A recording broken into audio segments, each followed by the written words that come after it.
Retomando lo expuesto en el capítulo anterior, hoy veremos cómo se desenvolvieron los reclamos de mejores condiciones por parte de un sector de la sociedad, fundamentalmente durante la presidencia de Hipólito Yrigoyen.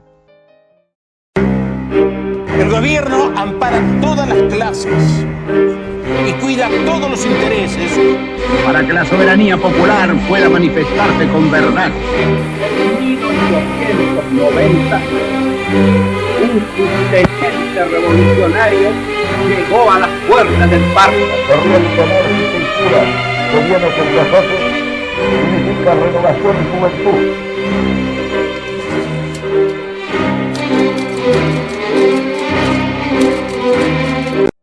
Antes de avanzar, veamos brevemente una de las movilizaciones más importantes en uno de los últimos años del régimen conservador. Localidad de Alcorta, provincia de Santa Fe. El 23 de junio de 1912, los arrendatarios envían una solicitud a Víctor Vigand para reducir los arrendamientos a un 25%, con el ultimátum de tener hasta el día 30 de junio para responder. De lo contrario, se declararía huelga.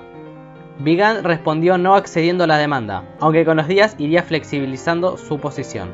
El día 25 de junio de 1912, en el local de la Sociedad Italiana de Alcorta, se reunieron alrededor de 300 colonos. Entre los más destacados estaban los hermanos Netri, Francisco, que era un abogado italo-argentino, junto con Pascual y José, ambos sacerdotes. En ese ambiente lleno de orden, pero también de tensión, donde los asistentes discutían el problema, sus causas y posibles soluciones, fue Francisco Netri quien propuso proceder a la organización gremial. Así comenzó a organizarse la Unión Agrícola. Al tiempo la noticia se extendió por todo el país, y resonó especialmente en Buenos Aires. Si bien por el momento solo era una pequeña manifestación, en un pueblo santafesino, corría el riesgo de extenderse por toda la pampa húmeda y el litoral. A los pocos días la huelga agraria se extendió, llegando a la provincia de Córdoba, y a finales de julio se convocó a una asamblea a realizarse el 1 de agosto en la Sociedad Giuseppe Garibaldi de Rosario, donde, ante la presencia de 600 delegados, se proclamó la fundación de la Federación Agraria Argentina, y en los pocos días se proclamaría a Francisco Netri como presidente. La política social daría un giro de 180 grados con la llegada de Hipólito Yrigoyen a la presidencia en 1916. Aún sin hacer cambios estructurales en las relaciones de producción o en el modelo económico, optó por un Estado que arbitrara en los conflictos entre patrones y peones. En su primer mandato, Yrigoyen debió soportar frecuentes huelgas a causa de la contracción económica provocada por la guerra en Europa. En la mayoría de los casos, la actitud del gobierno radical fue conciliadora, buscando siempre arbitrar en favor de los trabajadores, muchas veces debiendo imponerse a la voluntad del empresariado, quedando los casos de represión como excepcionalidades a la política social yrigoyenista. A la vez que cambió completamente el sistema político, también fue transformándose la sociedad argentina. En 1915, el anarquismo perdió la mayoría en la Federación Obrera Regional Argentina, lo que reflejaba las transformaciones sociales que se daban. El cambio generacional, donde ahora los hijos de inmigrantes eran la mayoría, sumado a las mejoras sustanciales en educación y vivienda, condicionaron el desplazamiento de posturas extremistas como el anarquismo. En el plano internacional, la contracción económica provocada por el desencadenamiento de la Primera Guerra Mundial llevó a una importante reducción de casi el 40% del poder adquisitivo de los salarios en el periodo 1914-1918. Además, con el triunfo de la Revolución Rusa en 1917, condicionaba al Estado para tener un rol protagónico ante el riesgo que suponía la posibilidad de una revolución comunista en el territorio argentino. Así, durante la primera presidencia de Yrigoyen se desarrollaría el periodo de las grandes huelgas. En 1917, alrededor de 136.000 empleados se declararían en huelga, número que se duplicaría para el año 1919. Primero la huelga de la Federación Obrera Marítima, donde el gobierno logró imponer un aumento salarial a las empresas. Más tarde la huelga obrera municipal de Buenos Aires, para luego llegar a la más importante de las grandes huelgas, la de ferroviarios, que duraría desde junio hasta diciembre de 1917, la cual se originaría en el Ferrocarril Central Argentino, para luego extenderse a las demás líneas, y se caracterizó por tener medios de lucha como el incendio de vagones, lo que llevó al gobierno nacional a tener que establecer vigilancia armada en las diversas instalaciones. Si bien el presidente intentaba mostrar una imagen conciliadora y de unidad nacional, hubo episodios que dejaban ver a un Yrigoyen irresoluto frente a situaciones que claramente lo sobrepasaban. En noviembre de 1917, los empleados frigoríficos de Berisso y Avellaneda entraron en huelga general. Exigían la jornada de 8 horas, el pago de las horas extra, el feriado del 1 de mayo y protección ante el despido injustificado.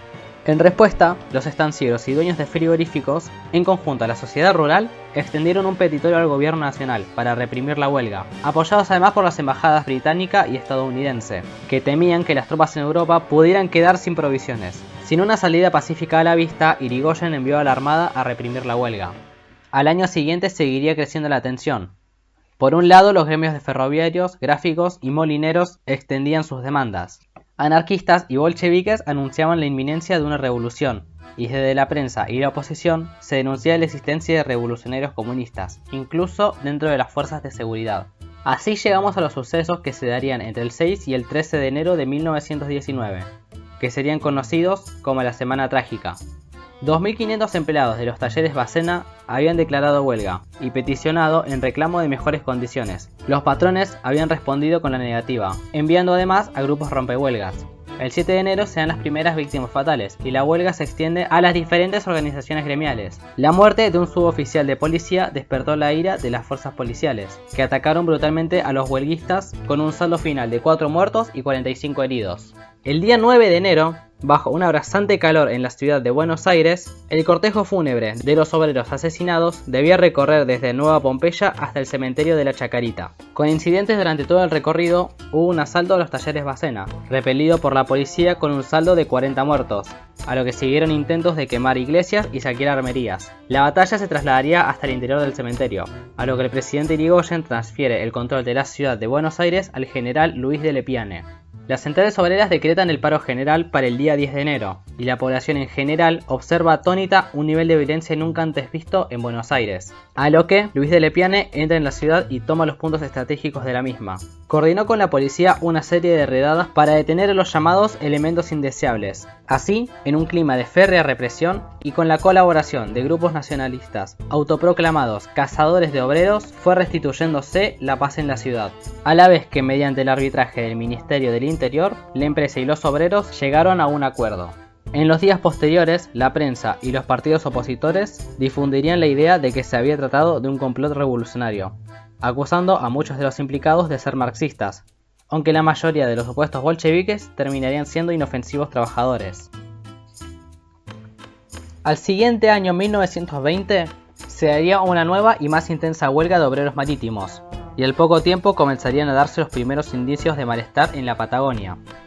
Grandes stocks de lana se acumulaban cada vez más y más por la falta de compradores a causa del fin de la guerra en Europa, lo que acrecentaba el malestar entre exportadores, estancieros y especialmente entre los peones, empleados en condiciones inhumanas.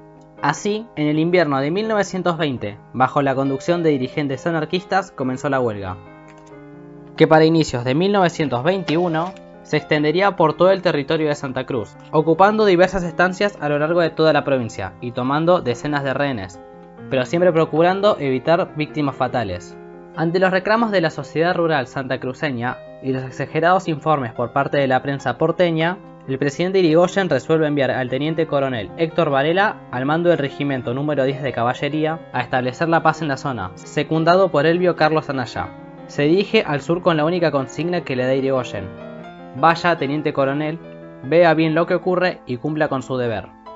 Una vez llegado, el teniente coronel Varela logró lo que se creía imposible. Ambas partes llegaron a un acuerdo, se levantó la huelga y los estancieros reconocieron la mayoría de los reclamos. Pero el conflicto volvería a estallar en verano de 1921, cuando los trabajadores sospechaban de que los patrones no cumplirían con lo acordado, llevando a una huelga mucho más violenta que la anterior.